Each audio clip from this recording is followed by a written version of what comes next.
Check. Hey, what's up, hip hop G's? Welcome to my channel.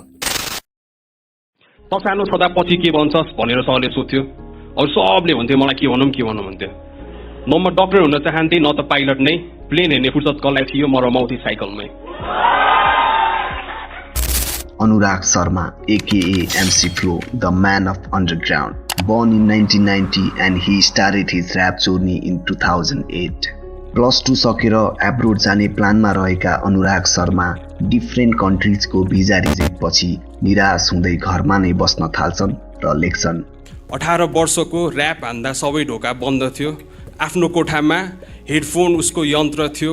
नेपपको मन्दी हटाउने उसँग एउटा मन्त्र थियो। त्यो फुच्चेले आफूलाई MC फ्लो पनि भन्दथ्यो। अनि त्यहीबाट सुरु हुन्छ MC फ्लोको जन्म।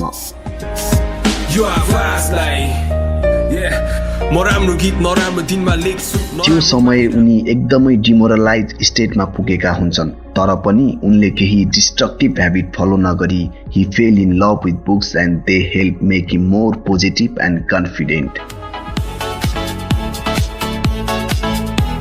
त्यसपछि गीतहरू बनाउँदै गए, फ्यान फलोइङ बढ्दै गयो। डिफ्रेन्ट अनलाइन ऱ्याप प्लेटफर्महरूमा आफूलाई ऱ्याप मार्फत प्रेजेन्ट गर्न थाले। रिसोर्सेस नहुँदा नै मान्छे खारिने रहेछ उनले भने जस्तै।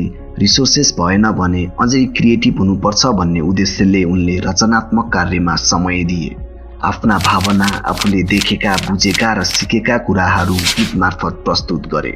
मैले हाँस्न सिके, म हुँ यात्री, हामी सँगै त छौँ नि जस्तै 51 अफिसियल म्युजिक भिडियो एन्ड अडियोहरू उनको युट्युब च्यानलमा रहेका छन् र केही लेजेन्डरी फिचरहरू पनि दिएका छन्। म्युजिकलाई एज अ हबीको रूपमा लिँदै कन्टिन्युटी र कन्सिस्टेन्सी दिँदै ब्याक टु ब्याक म्युजिकहरू अहिलेसम्म दिँदै आएका छन् र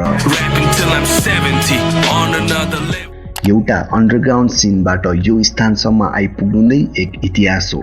त्यसैले यो समयसम्म अथवा आजको दिनसम्म MC Flow is not just a Nepali rapper. He is an inspiration to many people.